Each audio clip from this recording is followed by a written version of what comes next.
This episode of Grounded in Maine is sponsored by ESG Review. ESG Review magazine is published quarterly in February, May, August, and November, and is available for free in print and digital formats. ESG Review is devoted to environmental, social, and governance strategies, technologies, and investments. ESGreview.net is updated every Wednesday with 8 new stories and is home to feature articles, news items, and more.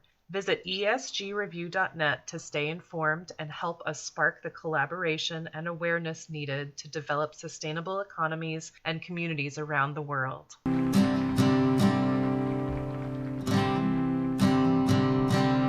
There's a place where there's no trouble, no more pain, no more struggle. Hi there. Thank you so much for listening to Grounded in Maine today. My name is Amy Fagan. My guest today is Margaruette Seguin. I met her at Replanova. She was working there. She still works there. And I got to meet her and I was instantly smitten. I just think she's so great and she's so easy to be around. And what I think is so cool about her is that she is an educator and she is teaching outdoor skills, like environmental skills, which is just, I don't know, it just feels like the most important thing right now to teach the younger generation who's going to be taking over this place about its importance and to respect it and to take care of it. And I love her for that. And I'm so, so glad that she is doing that and that I get to know her and hear about that. So she's going to talk to us about that and some other stuff while we're talking. So I hope that you enjoy this. Again, this is Margaruette, and I'm going to get right to that. If you love this podcast, feel free to share it with a friend or loved one. If you also feel free to rate or review. You can do that on Apple Podcasts, you can do that on Spotify, and you can do that on Good Pods. I'm not sure if there are other places where you can actually do that, but you can also send me a message. I'm on Instagram, I'm on Facebook, I'm on Twitter, I'm on LinkedIn. Feel free to find me and send me a message. And if you don't love it, please let me know that too, because this is for all of us. And if you're not getting value out of that, I want to make sure that you are. So please just let me know and enjoy this episode. Today, my guest is Margaruette Seguin, who I met at Replanova Farm. She was a part-time farm worker, part-time store worker, and she has sort of moved on. She's still there once a month-ish. But she is doing some pretty cool stuff. So, Margaruette, thank you so much for being here. How are you this afternoon? I'm good. It's a beautiful sunny day. Finally. Yeah. Yes. So Margaruette is working for full-time currently. She has been for a couple of years at least teaching kids gardening and other stuff. So you were teaching gardening at a school, yeah. And now you're a bit of distance, you're like an hour-ish away, and you're teaching kids other like outdoor stuff? Is that like outdoor stuff? Yeah, that's about it. Yeah. I was doing some school gardening after I graduated from college in Lewiston, and now I am on the coast as an environmental educator, and outdoor stuff really does cover it because we learn about winter ecology and we go on hikes and we're just outside doing fun stuff. So yeah, that's about right. Cool. All right. And you were saying that you are moving on and you're going to be teaching 4-H, which is also outdoor stuff and also very cool and environmental studies. And you said you don't really have a plan for that. Like you don't have a set, like curriculum or anything.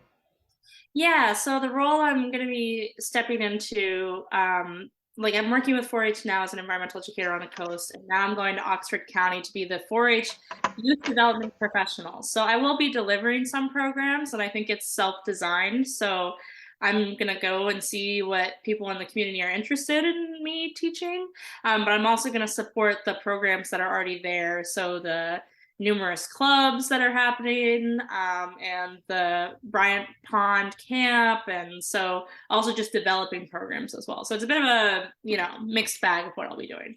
You must love the idea of developing programs. I That's do. really interesting.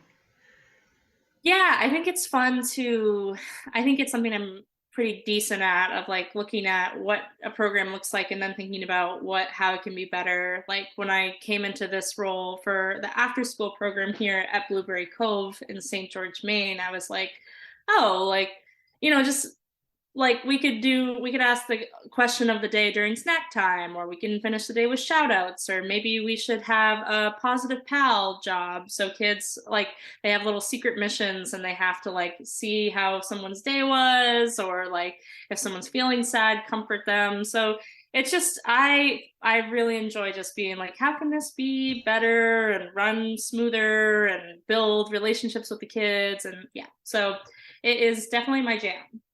That's awesome. That's Yeah. so cool. And um, I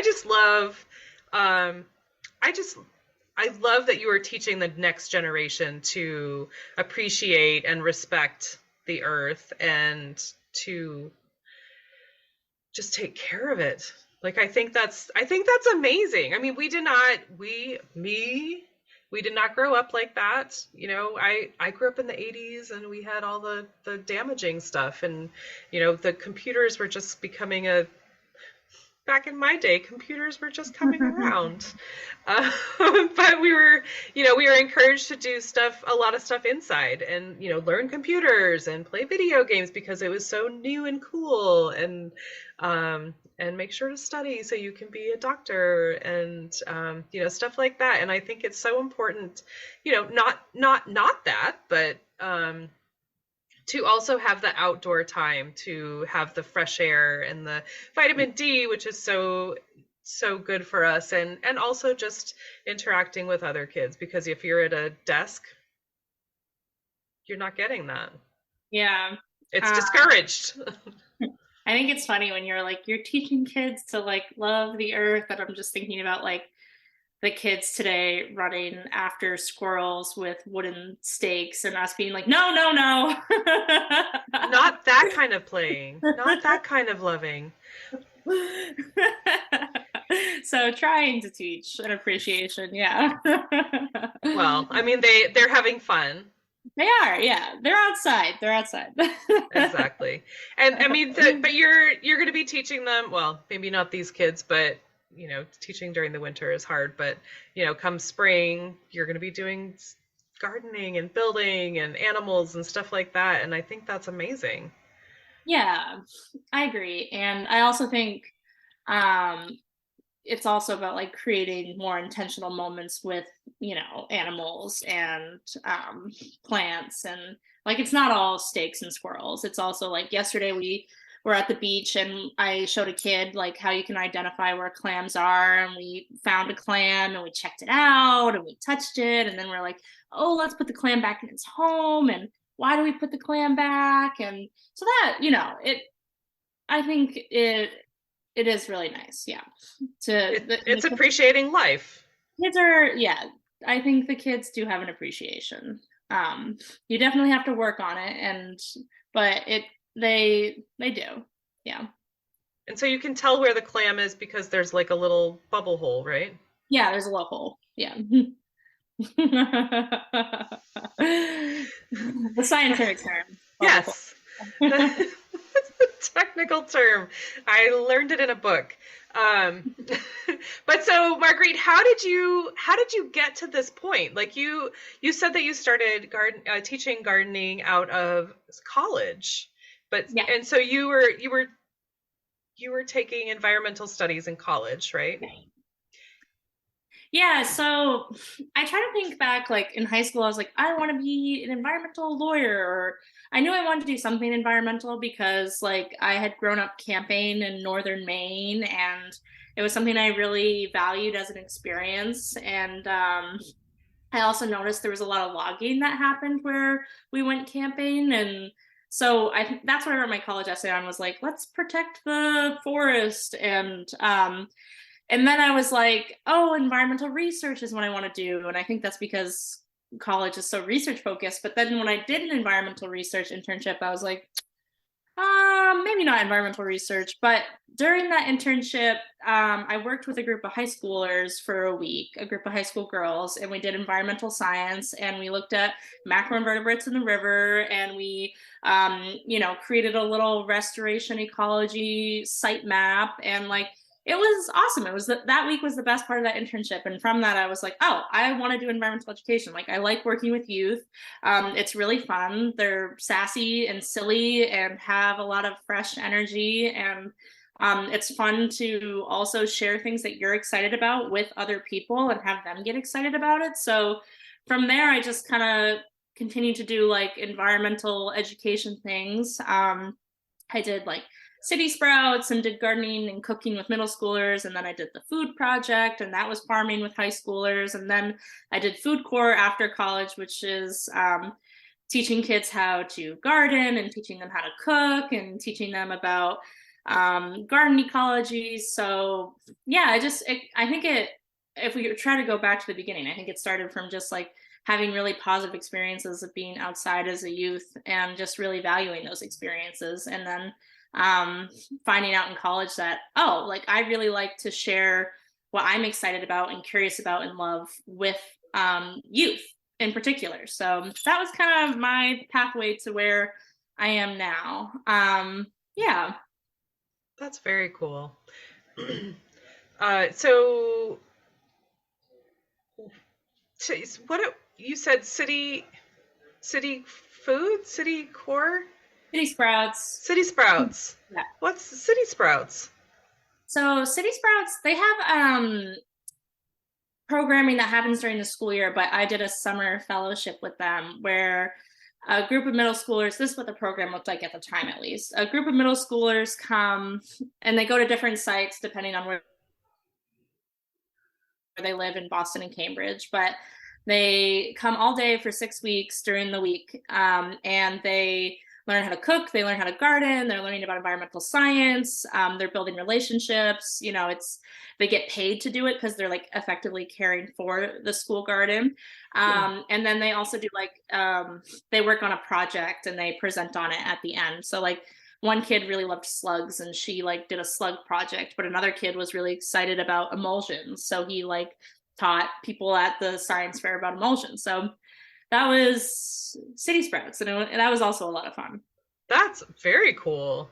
I mean, so it sounds sort of like homeschooling-ish. Like, kids get to be a little bit more free with their curriculum and pick something that they want to learn about and do a lot of research and reporting and stuff like that, which I think is so cool. It's not like you're telling them what they're going to be interested in. They are choosing something and you're encouraging that, which I think is awesome. Yeah, and I think too, for me, it really like, I remember the first day I was training for that, fellowship, and like we had to like, a big part of City Sprouts is the kids prepare their own lunch every day using fresh vegetables. And I did not really know how to cook. And when I was cutting a tomato, I cut myself and I was bleeding. And I was like, oh my God, how am I going to do this? How am I going to teach kids how to do this? But do as I say, not as I do. Yeah. But like for me, it really taught me the importance, like making that connection between like not only teaching kids gardening, which is really important, like how to like, find ways to access fresh food for yourself in like a cheaper way, but also like you need to teach people how to cook too. Like kids need to learn how to cook too, so that what they're growing they can actually use. So that was just a really important experience for me as well, and just tied together the importance of gardening and cooking. Well, so you were teaching them and teaching yourself at the same time. I was, yeah. I learned a lot, like how to just even cook rice that summer, so. That's really interesting because you look so comfortable in the kitchen. I thank you. You manage a lot of stuff and I cannot do that. I try, yeah. Cool. So now you're okay. You're going to be doing 4-H and you're going to be moving back to this area, which is very exciting. Um, Yeah. woohoo. Uh, what, I mean, what's next? I mean, I know you're going to be doing 4-H, but I mean, do you have a plan for, um, what you want to do? Do you plan to just stay with 4-H for a while or play that by ear? Do you want to Yeah. settle? Well, so I mean, a few things. Like, I am very interested in being an environmental educator, primarily a garden and food-based educator, but those kind of positions are hard to come by.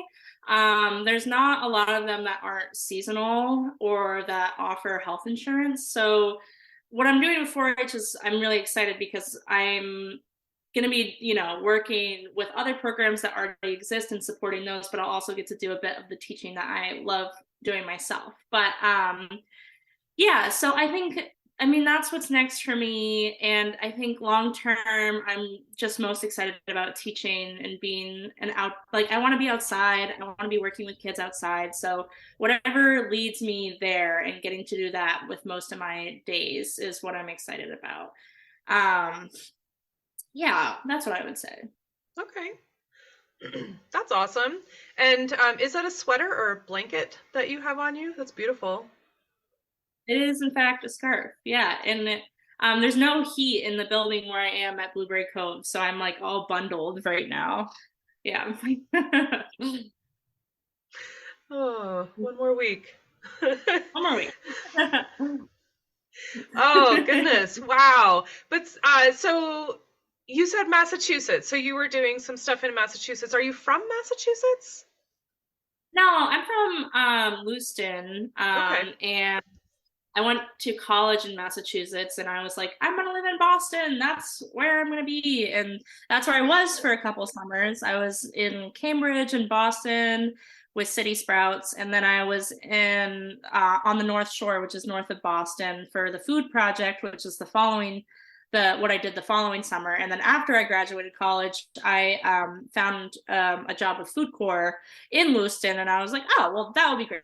Like, I will move back home, and it was great. It was fantastic, and it's been nice to, like, I think a lot of people from Lewiston are like, we're not moving back to Lewiston, we're moving away, but I think a lot of us do move back to Lewiston, and it's nice to, like, that's where my family is, and that's where my community is. So, and it's also nice that I just feel like I have these connections and this network that I have, in virtue of having grown up here. And that's nice. And it's nice to continue to grow that. Like, from Lewiston to the coast and now to Oxford County, like, I feel like I'm really developing this awesome network of people who are excited to do what I'm doing. So yeah, I'm happy to be in Maine again. For sure. For sure. I mean, I would think, I think that we all think that I'm moving out. I'm out of here and, not coming back. And I mean, I did the same thing. I left for a year, but I've been here for a long, long time. Mm-hmm. But I think especially in your situation where you're teaching people, like, you're kind of molding the next generation to improve the area, to make it better, which I know, there's a lot of Maine that kind of went through a rough patch and could use a little zhuzh, maybe. But I think that, especially if Lewiston is a city, and so to grow, the Lewiston area is city, of course, outside the Oxford area, I don't think is, but they're to take advantage of the green space and to make something of that and to have the fresh food available, because it's not a super, I'm trying to make words and they're not coming out right, but But yeah, there are a lot of people that don't have access to the fresh foods, it seems like. yeah. Well, so that did feel great for me after college, coming back to my community and, like, getting to be part of something that I feel like helps serve the community, of, like, yeah, there's not for kids, there's not a lot of access to green spaces. For kids, they're not always interacting with like vegetables and fruits in a more hands-on way, or even on their plates, you know. Mm. So yeah, and it was awesome to like just garden with kids, be outside with kids, and then like to harvest something from the garden and bring it in. And then like we made popcorn from corn that we grew, or like we made salsa from the tomatoes that we grew, and like just getting to show kids that whole process of like we can grow something and then we can use it, and you can do this, you know. Right. And so yeah, it felt good to be doing that in my community. Yeah. For sure. Well, the start to finish project is so important, because if you're, if you show up with a raised bed and you're like, you just could put the seeds in and water it, and then this is what it's going to be like in 3 months. It's not like they can't see that happen, and the first parts seem like harder, I sort of like, because you can't see it and you don't, you're reading a packet or whatever, and like how does that actually become something? But so to be able to do the start to finish, it seems like it would be a really good thing. Yeah, from like prepping the beds to planting the seeds to taking care of it to harvesting to putting the beds to bed for the winter. Like they're part of the whole process. I think something I haven't really touched on is like, so during my time at Food Corps, I advocated for the creation of a garden teacher position at the school. And then it got created, and then I did that position for a year. And I think that's really important too. Like, I know your podcast is about sustainability, and that was like a big thing I thought about during my time at Food Corps. Like, I worked at the same school. I worked at a school called Connors Elementary School in Lewiston. And I worked there as a Food Corps service member. And then I proposed the creation of the position. The position got created, and then I worked again in that position. I'm repeating myself. But when I was a Food Corps service member, I was like, Food Corps, AmeriCorps, these are just programs meant to build capacity. And I thought, and that's not really sustainable. Like, AmeriCorps isn't designed to like foot the bill for garden education or environmental education forever. Like, you're trying to build programs that can thrive on their own. And I did that. And so it is really fulfilling to look back and think about how I created this sustainable program where kids are going to be, planting garlic in the fall, and every kid participates in this garden class now. Everyone? Everyone, yeah, all 700 of them at Maine's largest elementary school. Oh my gosh! In the fall, and then then they get to harvest it the next summer, and then we have garlic for the cooking in the winter the next year. So, yeah, I think just thinking about sustainability, like I think part of sustainability is creating those sustainable programs too. So, For sure. Yeah. Yeah. And I mean, there are so many things to like gardening and farming and stuff that I think are just they're so valuable, and so much more than just like having your own food, but really in your position as an educator. And I know I said this in the beginning, but like teaching kids and, people in general to appreciate, to honor, to respect, to raise these things, and then to use them, like you were saying, going from garden to cooking. And there's the whole, like, I keep hearing how the school lunches are like not doing great. And, like I hear that there's so much of the food that we grow that ends up leaving the state, and like why I just I don't really understand that. It doesn't make sense to me that if the kids learned how to garden, and the kids had a place to go outside and raise a garden, and then they can eat that food, and then they have healthy fresh food, and then we don't have to do French fries and fish sticks or whatever it is that they're eating. But even to have that option, I think that it just I don't know all the politics about it or the economics, but it just seems like if kids need the fresh food, and and they are able to grow the fresh food, it would be so cool for them to just appreciate that, and to understand where it's coming from. Yeah, I think that's dream of any school garden educators to grow stuff to use in the cafeteria. And we did do that during my time there. Like we grew a bunch of kale in the fall, and then we harvested it. And then the 6th grade made kale chips for a taste test at the cafeteria. So, and I think some schools throughout Maine are also doing that. Like I know Troy Howard Middle School, I think they do tomatoes, and then they sell like a ton of tomatoes to the cafeteria, so much so that they have like a contract with the cafeteria. Like, so I think that is the vision of like getting the kids to grow what's on their plate. And like, there's just, I just am coming from this background of like when I was doing that work of like, you know, we would grow stuff and then we would make it and then the kids would be really excited to try it and eat it. And I feel like in this different position, like we'll just, for instance, we'll have like hummus snack for a day. We'll go to the kids and the kids don't know what it is, so they don't want to eat it. And just like, but the kale chips, when the kids planted the kale, watered the kale, harvested the kale, prepared the kale, like they were so much more excited to eat it. So it's like, it's just all connected to each other of like, if you want kids to eat healthier, if you want to have local food in your cafeteria, if you want kids to develop a sense of responsibility, if you want kids to know how to garden, like you have to create these interconnected systems that allow them to that work off each other. You know, we can grow food for the school cafeteria and then kids will eat it because they grew it, you know. Right. So yeah. And it just seems like, I mean, I don't know. It just seems like I think every school should have a garden. I'm going to say it. I think they should all have a garden. You know, there's got to be a place at every school. If there's a playground, make a little square box or something. I don't know.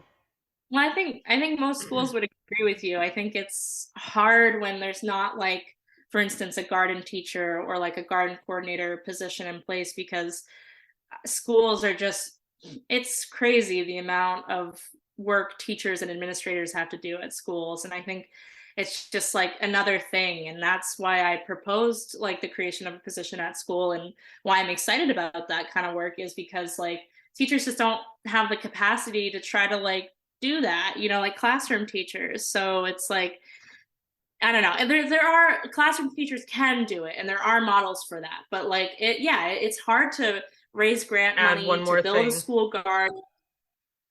It's another thing. But yeah, there's like I don't know if there's a bill or like legislation that people are trying to pass about school gardens, but there is an exciting bill called like Outdoor School for All that people are trying to pass in Maine, where I think students like from 4th through 8th grade would have to go to like an environmental education center like twice a year or something, or once a year. And so I think there is, you know, people are pushing for, you know, legislation where in Maine where they want kids to be at least outside, you know, but it would be great if all schools had a school garden too. But there's exciting stuff happening here in Maine, I think. Yeah, that's awesome.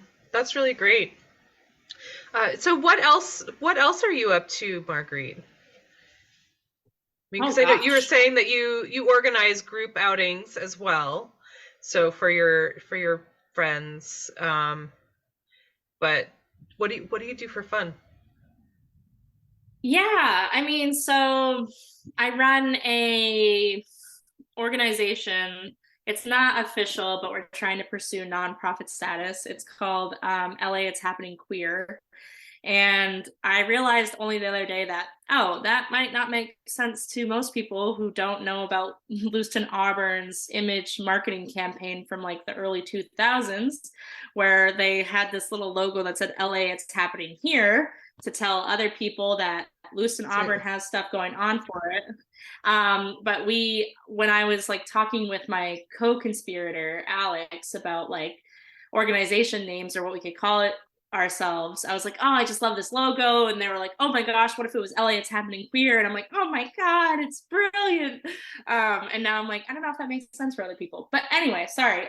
So yes, we organize events for the queer community of Lewiston Auburn, and whoever wants to drive, because people do drive. And we do a monthly nature walk. We're going to Rang Pond this Sunday. And we also do a monthly bar night at Obscura Cafe in Lewiston, and they've been awesome. And then we also do other events like a plant swap, or we might do an open mic night. So that also takes up some of my time as like planning events for the queer community, and that's been really awesome. I've met a lot of cool people, and Yeah. That's really fun. I mean, you get to change it up, which is, I mean, you're like in charge, so you get to change it up if you feel like it, depending on Yeah, the season or whatever.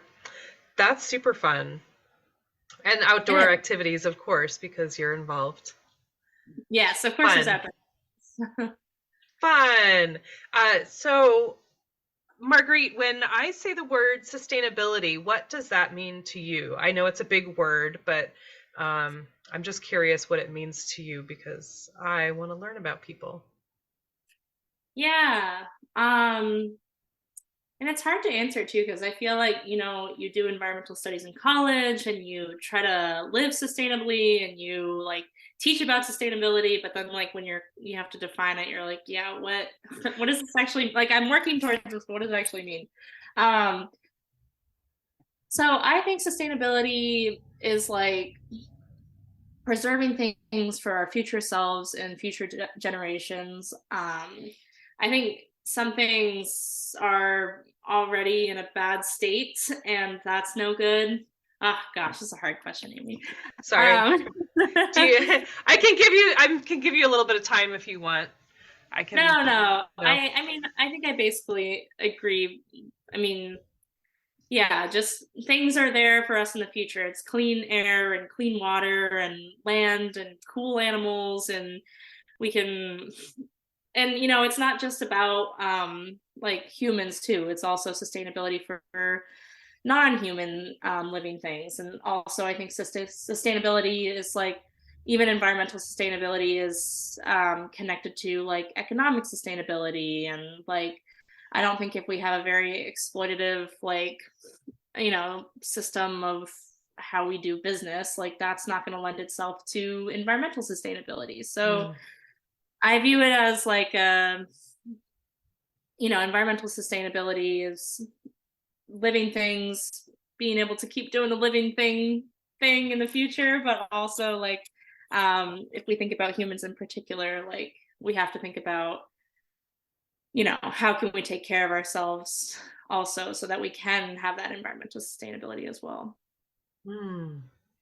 It's so big and there's so many different like facets to it. And so, if you start to think about it, you're like, ooh, there are so many things for sure.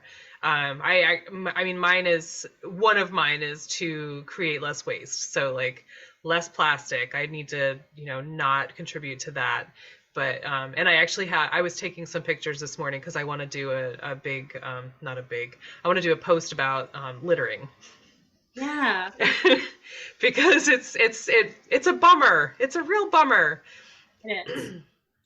But that's I mean it's a hard word to describe, but I think that was really deep actually.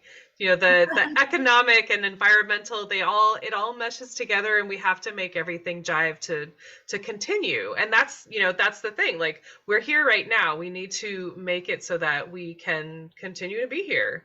And not Yeah. just us, but everyone, the animals and the plants and everything. And it's like if you think about like sustainable farming in particular, and if you want people to do sustainable farming or even grow food for themselves, like those sustainable farming positions need to pay people and they need to have health insurance and they need to do the things that like some people with more wealth might be able to take those positions. And but like if you want more people to be doing that, and like who's we, but um then those also need to be sustainable for people. Or like if we want people to be growing their own food, they need the time, they need the energy, they need to be able to access the resources, they need land. So yeah, I do think environmental sustainability for humans in particular relies a lot on that economic sustainability as well. Like it's not sustainable for people to be working jobs that don't pay them and don't give them health insurance, because they're going to leave those jobs if they can, if they can. Right. So yeah, I do think it is all interconnected. Well, and of course the farmers who would be hiring help are not making loads of money either unless Right, they're doing yeah. like wholesale. So, they're not making tons of money, so they can't afford to pay help a ton of, Right. enough to live on. And it's just, it's such a bad cycle, but it just is, and then people don't want to pay for the produce and the food at the prices that it actually costs. Right. So it's a Well, it's a and they're rough also, cycle. yeah, and these local farmers are competing with like big companies that are making tons of money and but are not paying people the amount of profit that they're making. Like that's, matching what they're making. So, Right. um, yeah, of course, local farmers who are paying for people to, work the farm are struggling because it's just they're competing with like these giant corporations. And how do you do that? Yeah. Right. And so how that that's a rough little can of worms. That's for sure. It is. It is. We could go really deep into that, but that we don't have a ton of time. But so, Marguerite, how if somebody wants to find you and say, I want to learn more about what Marguerite is doing because she is leading the way. She is leading the way for the I don't kids, know about that. and she's very cool. Or I want to go to LA. What is it? LA, it's happening It's queer. happening queer. I was trying to where it's. I was like, I can't make those words right. But so LA, it's happening queer. If you want to join them at one of their activities, how can people find you or your groups? Or I mean, I know you're at Replanova once a month, and I don't know when you are. Yeah. I run into someone at the grocery store, and they're like, Marguerite's there, and I'm hightailing it out to go see you. Yeah, I think if people want to bank on me being at Replanova one Saturday a month and just hope that I'm there, that's a possibility. No. So the LA It's Happening Queer has a Facebook page by that name, and you can find that organization there. And then I don't know. I feel like the best way to contact me is probably through email. I don't have I'm just You're not on socials. educator. I'm on Facebook if you want to try to find me on Facebook, but I'm not very good with the Facebook. I know I'm young, but like I can people find me? Strangers find me? I don't know. So if people want to email me, you could give my email out, or they could find my organization on Facebook. Cool. Okay. That's legit. I mean, you're a busy girl. You're teaching, you're leading the way. You're starting a revolution. But it's cool. You're too busy outside. Exactly. Yeah. So, but that's cool. I can definitely share your email, or I can, if people want to reach out to me and ask for your contact info, I can share that. I'm not going to necessarily put it up for everyone to see. That's fair, yeah. Thank you. But okay, so the group LA It's Happening Queer is on Facebook, so people can find that. And do you have to be a member of the group to participate, or do you welcome all?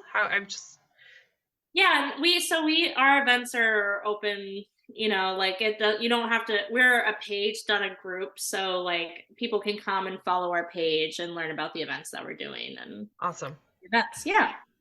Okay, very cool. Well, I appreciate your time so much, especially 2 times. But our first time we were having a snowstorm, and it was really windy and it was gross, and so our connection was not awesome. But so, Marguerite, thank you so much for hanging out with me twice, and thank you for everything that you're doing for the kids and for Replanova and just the environment. I appreciate it so much. And I don't mean that to be cheesy. I just like, everyone's not doing, you're literally dedicating your life to taking care of the earth. And I love you for that. I just think that's amazing. I think that's, it's very honorable. I'm not going to cry. But I really appreciate that. You're such a great example for kids, and I'm so glad that you're working with them. So I wish you a great last week. I wish Yeah. you an awesome time in Florida. That is well earned. Thank you. Yeah. And then I can't wait to hear how the 4-H goes. Yeah, I'm excited to tell you about it when I come back. Yeah. All right. So thank you. Thank you. I'm going to close this. I just want to take a moment and thank my guest again for speaking with me and sharing such great information. I also need to thank Buzzsprout for hosting this podcast, for Jane Bolduck and her amazing music genius, for Becca Coffron and her beautiful artwork. And I'd like to thank you for listening. Please check out the show notes. I'm going to have links posted in there if you would like to follow this guest and learn more about them. Thank you again. We'll talk to you soon.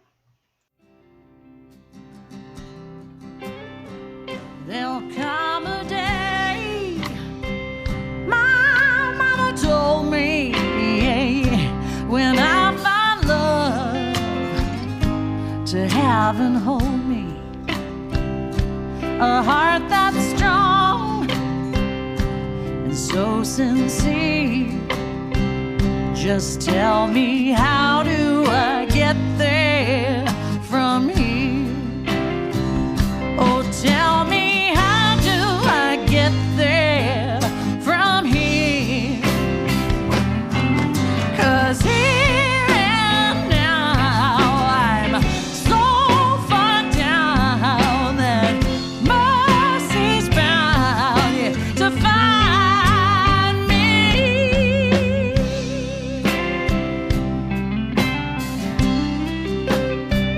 We'll find a way to soothe the sickness, we'll heal the hate, with sweet forgiveness. Wages of war will disappear. Just tell me, how do I get there from here? I wonder, how do I get there from here? Yeah, 'cause here and now I'm so far down that mercy's bound to find me.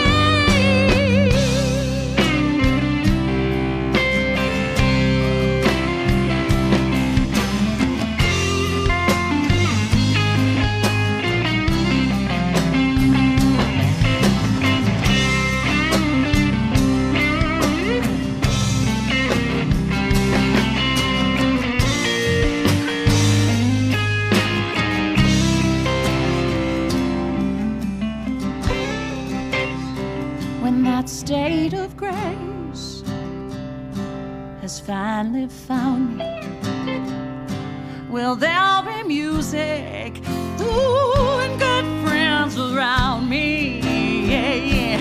And I'll just smile through happy tears and wonder,